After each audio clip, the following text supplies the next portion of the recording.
100 घंटे बाद पाकिस्तान बॉर्डर पर भयंकर धमाके होने वाले हैं।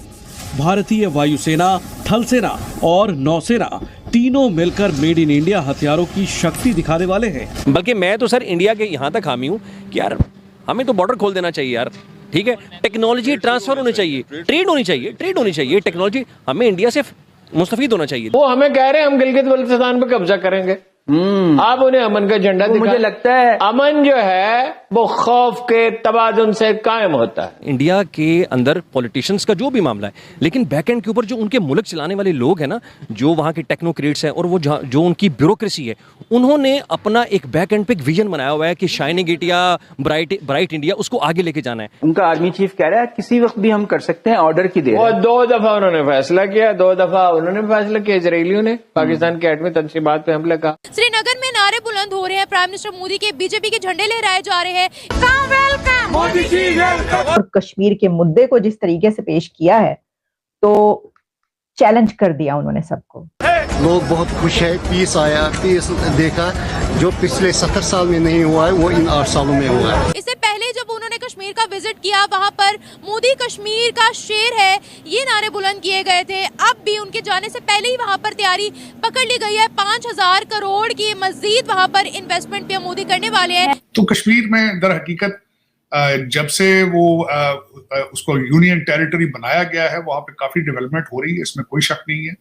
बल्कि मुझे हमेशा इस चीज का एहसास होता है कि वहां जब सारे हालात ठीक होंगे तो आप अपने कश्मीरियों को क्या जवाब देंगे। ये एक बहुत बड़ा आपके लिए परेशानी का मौका होगा, टाइम आने वाला है।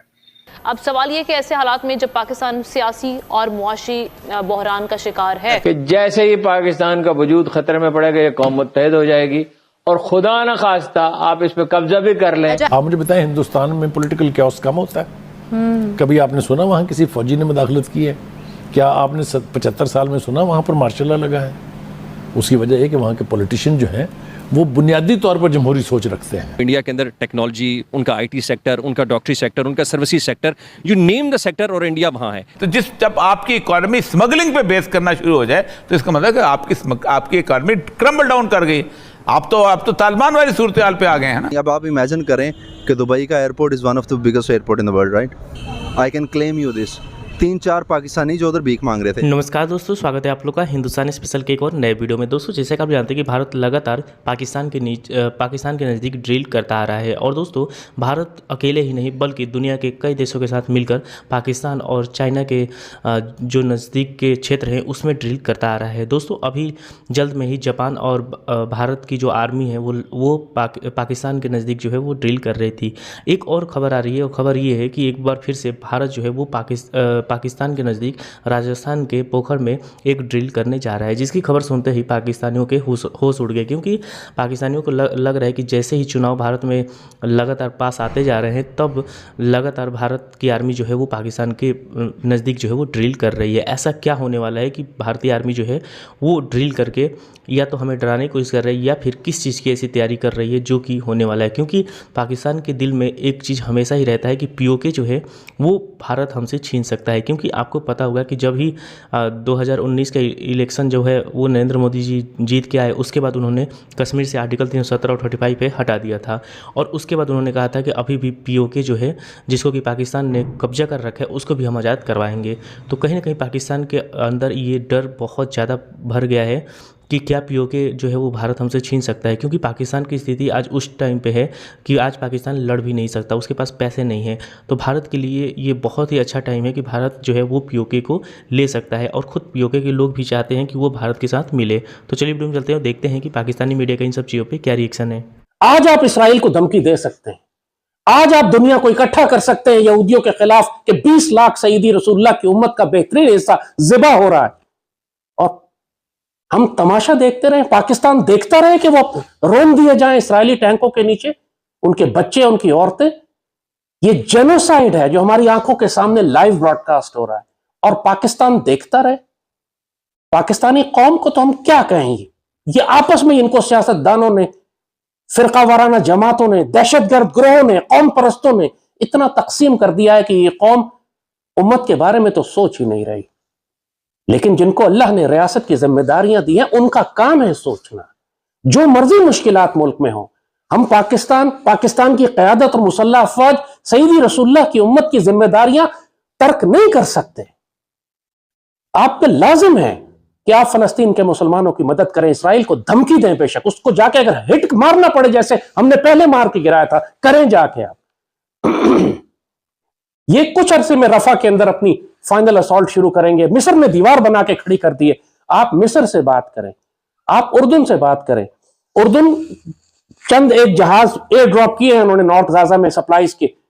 प्रॉपरली अगर हम बात करें तो सैकड़ों जहाज, हमें पूरा एयर ब्रिज बनाने की जरूरत है कि जो हम जाकर गजा के अंदर सप्लाईज ड्रॉप करें। आप नेवल शिप भेजें, बैटल शिप भेजें, देखें किसका बाप रोकता है तो बताएं। जरूरत है किसी की रोक के दिखाएं, उसको न्यूक्लियर कवर दें, बेशक हम एक 6 साल तक हम जाएंगे। क्या 20 लाख मुसलमानों को ज़िबा होते देख लें और हम इसराइल को धमकी भी ना दें? इस वक्त कोई मुल्क इसराइल को धमकी नहीं दे रहा और वो सिर्फ पाकिस्तान से खौफजदा है। फलस्तीनी दुनिया में किसी मुल्क की जानिब नहीं देख रहे, पाकिस्तान की जानिब देख रहे हैं। फलस्तीनियों ने यह तक कहा था कि हानिया का बयान था कि अगर पाकिस्तान सिर्फ एक धमकी दे दे तो इसराइल जंग रोक देगा। और इसराइल तो हमारे खिलाफ वैसे ही हालत है जंग में।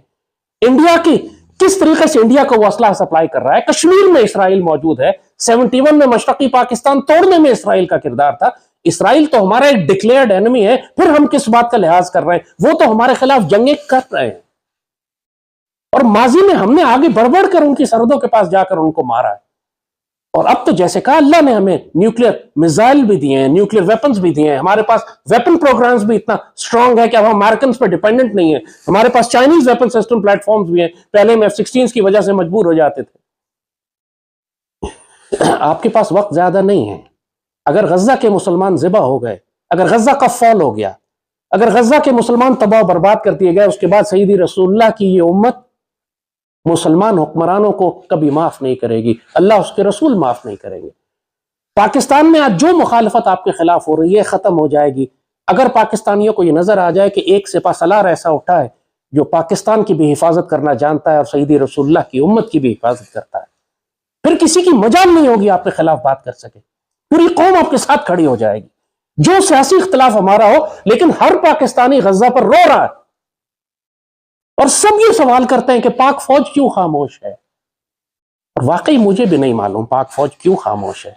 क्या आपको सऊदी अरब ने धमकी दी है, UAE ने धमकी दी है? जाहिर है इसराइल और अमेरिका हमेशा इन 2 मुल्कों के जरिए पाकिस्तान को ब्लैकमेल करते हैं कि हम इन्वेस्टमेंट बंद कर देंगे, पैसे रोक लेंगे, बैंकों से पैसा निकाल लेंगे, आपके बंदे वापस भेज देंगे। यही जब हम तुर्की और मलेशिया के साथ हमारा अलायंस बन रहा था, उस वक्त भी सऊदी अरब ने यही धमकी दी थी ना। आज इसराइल का दिफा भी यही मुल्क कर रहे हैं बदनसीबी से। अगर यमन में इसराइल के खिलाफ इतना बड़ा स्टैंड लिया, उम्मत मुस्लिमा का सबसे कमजोर मुल्क जो सालों से जंग में था, उसने स्टैंड ले लिया आज फलस्तीन के लिए। क्या बिगाड़ लिया अमेरिका ने उसका, क्या दुनिया की ताकतों ने उसका बिगाड़ लिया?